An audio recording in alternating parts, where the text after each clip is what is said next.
শিমুল রে ভাইয়া এদিকে আসেন। আইতেছে ভাইয়া। কি আরস তুই? আর ভাই আইতেছি। ভাই ডিম বেচতেছি। ভাই নাস্তা করি। বাবালা জমিদার ডিম বাইছবা ফারুডি দুকা হাতে লই এমন গুদা খাইতেছো আবার নাস্তাও করবা। জান খাইতাম না। এ খানাটা যেমন খাইতেছো কামটাও করিও ঠিকঠাক ভাবে। কামের বলার মতোই তো আছে এই বাসা ভাইয়া। হ্যাঁ থাকবি। এ বোরানা যে ঘরের ভিতরে আছে ইগার সবসময় চোখে চোখে রাখবি কই দিলাম। ইগা কখন কোথায় যায় না যায় এগুলো সব তুই নজরদারিতে রাখি আমার সব কিছু আপডেট দিবি। আর তোর চোখে যদি কোনো কিছু বাজে আর পারমিশন ছাড়া নগদ ইগারে মারবি। তোমায় মারি তারপর আর কবি ভাইয়া ইয়ে বিয়া দেবী করছি ইগারে মারছি। এটা কি করলেন ভাইয়া? এদের মারবো কিনলে? এত তো ভালো হয়ে গেছে। এত জেলখানা তো নাই দিয়ে ভালো মানুষের মতো ঘুরে ফিরে। এখন মারে কোনো বদ্ধ কামের দরকার আছে না। বাবালা এক বুড়ি আরেক বুড়ির কেনা নেই। তুই নিজে ভালো নেই তুই আরেক ভালো মানুষ কেমনে বুঝবি তুই? হ্যাঁ ইগা চোখে অনশতানি রয়ে গেছে। কেউ না বুঝে এটা কথা আমি বুঝতেছি। ইগা যে কত বড় বন্ড তোরা কেউ অনসিনস ইগারে। আমি তোরা যেটা বলছি এটা তো অক্ষর অক্ষরে পালন করবি। রাইতে বেলা যেতে ঘুমাইবি ইগের দিকে কর একটা গার্ড রাখবি। খবরদার ঘুমানোর আগে ইয়ে যেতে কোনো কিছু খাইতে বলে তোরে খবরদার কোনো কিছু খাইবি না। বলবি আলারু থালা তুই আর উল্টা পাল্টা খাওয়াই কি আর বিষ মারি দিতে চাও জ্ঞান? আমি কি মনে করেন এত লগে আর কত হয়েছে? এত আর যে ভয় পায় এত লগে দিয়ে তো ঘুমাইতে চায় না। এই বয়টা হিগারে দেয়াবি অল্টে 2 ঘন্টা পর অ্যালার্ম দিয়ে রাখবি। অ্যালার্ম দিয়ে 2 মিনিট ধরে সাইবিয়াতে কি আরে দেখি আবার ঘুমাই পড়বি। ইগার টেনশন তার নিজেরই ঘুমাইতেছে না। ভাইয়া হারাই যদি এত গার্ড নেয় ঘুমাবো কম। ওই 2 ঘন্টা ঘুমাইবি। আপনি না বলে ঘুমাই না আপনি গার্ড দেন তাইলে? তুই থাকতে আমি কিলা গার্ড দিও না তুই ঠিয়া লাগছি আমি টেনশনও করুম আবার গার্ডও দিও কেন তোর কাম কি আর?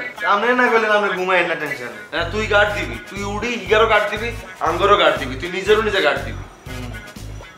আবালা ফাও ফাও খাইতেছ তো গায়ে লাগতেছে না কেন? আমরা সাবান লইয়া যা।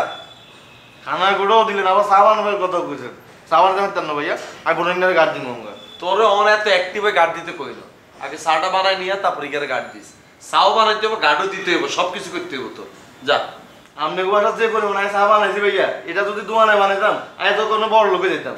বড় লোক হইতে এই পরিবেশে থাই যদি নিজেরা ঠিক করতে পারছ আর তোরা চা বানায় বড় লোক হয়ে যাবে যা। এই পরিবেশে থাকি লাভ হয়েছে ভাইয়া এই চাই তো বানাই। হ্যাঁ এটাই বানাইতে হইব তো চা বানায় বানায় বড় লোক হইতে হইব তো। শতান বানাই এই চিনি কম দিস হবে।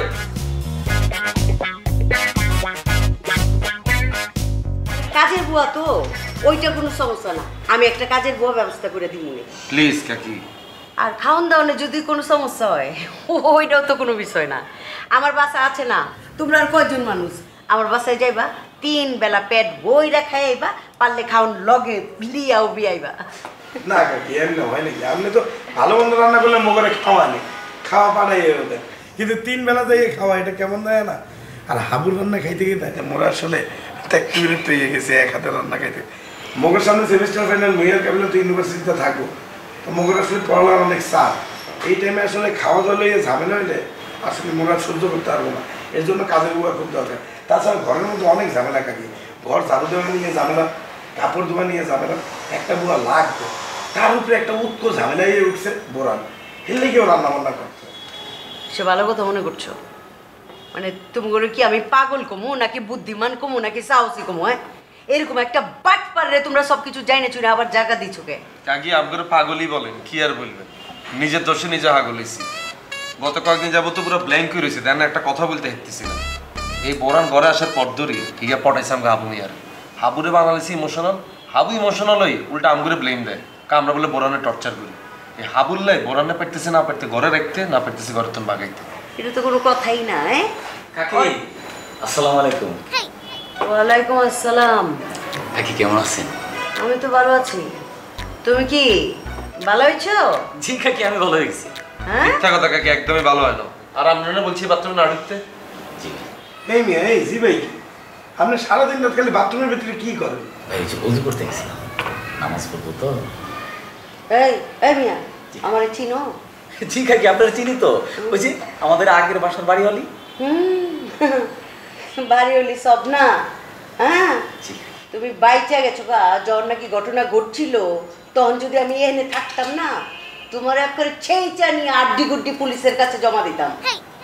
কাকি কাকি যদি ওই ঘটনার সময় যদি থাকতো রে তুই এতদিন জেতা থাকতি কাকি একাই বলবে তোর উড়ালাইতে আমার কারো দরকার ছিল। আমার তো জিদ উঠতেছে অগোপরে ওরা যে তোমার আবার জায়গা দিছে কতটা ভালো মানুষ দেখো বুঝছো? কাকি মনে একটু রাগী না? রাগি বহুত রাগি আমি। বহুত ভালো মানুষ ওরা, সব কিছু যাই না শুই না তোমার মতো ইবলিস রে এনে আবার জায়গা দিছে, খাইতে দিছে, থাকবার দিছে। এই তুই কি কাকে কথা শুনে হাসতেছস? আর তো মনে তুই হাসতেছস না। তো দাঁত যাতে দেখা না যায়, তুই গালের বন্ধ কর, বন্ধ কর। আবার তুই দাঁত বের করে দেখছস কাকির সামনে। কাকি, যে কাবিলা ভাই, শুভ ভাই, আমার মতো একটা ইবলিশ শয়তান রে এখানে থাকার সুযোগ দিছে, ভালো হওয়ার সুযোগ দিছে, আমি এদের কাছে কৃতজ্ঞ। কাকি, একটা খারাপ মানুষের তো ভালো হওয়ার সুযোগ দিতে হবে, তাই না? ও তোমারে ভালো অনেক সুযোগ দিচ্ছে না? জি কাকি। দিচ্ছে তো? জি কাকি। ভালো হয়েছে তাইলে না? জি কাকি। আচ্ছা, ওরা যে তোমারে ভালো মানুষ অনেক সুযোগ দিচ্ছে, এইটা কাজে লাগাও, ভালো মানুষ হও, বুঝছো? নিজের খারাপ চেহারাটা দেখাবে না, খবরদার।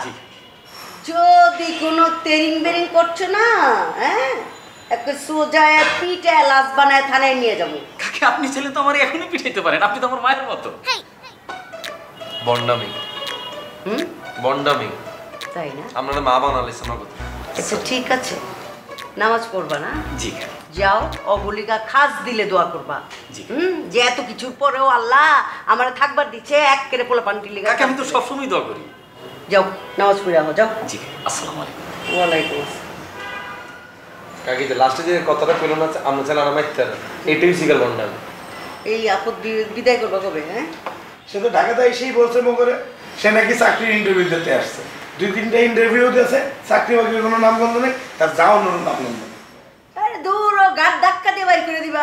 আরে কাকি, এটাই তো চাইতেছি, খালি হাবু মেয়ে লাইনে হাঁটতেছি না। আপনি কেন হাবুরে বুঝাইয়েন জিনিসটা?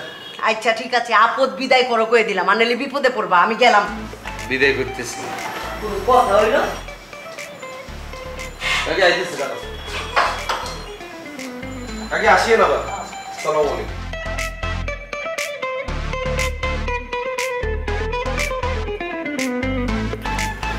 আপা, আসসালামু আলাইকুম, কেমন আছেন? ওয়ালাইকুম আসসালাম।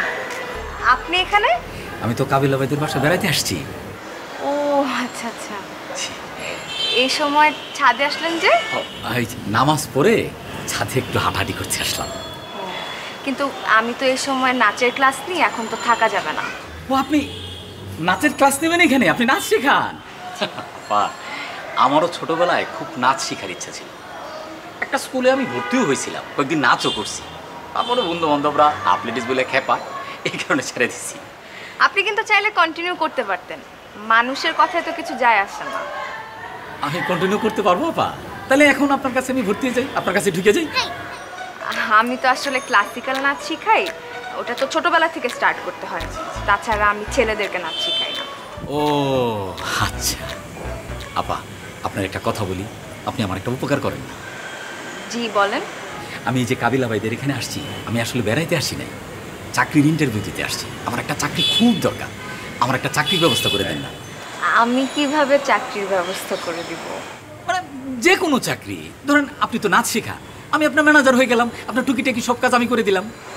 আমার তো আসলে ম্যানেজার লাগে না, আর এরকম যদি কোনো স্কোপ থাকে আমি তাহলে কাবিলাকে বলবো, আপনাকে জানাই। আপা, আপনি কিন্তু আবার বিষয়টা অন্যভাবে নেবেন না, আমার কিন্তু সত্যি সত্যি একটা চাকরি দরকার। আপনি আবার ভাইবেন না যে আপনি মেয়ে মানুষ, তারপর আবার নাচ শিখান, এই জন্য আপনার ম্যানেজার হইতে চাই। আমার কিন্তু মেয়েদের প্রতি কোনো দুর্বলতা নাই। লাগাও না আরো জোরে ব্যাচেলার পার্টি সং, লাগাও না আরো জোরে ব্যাচেলার পার্টি সং।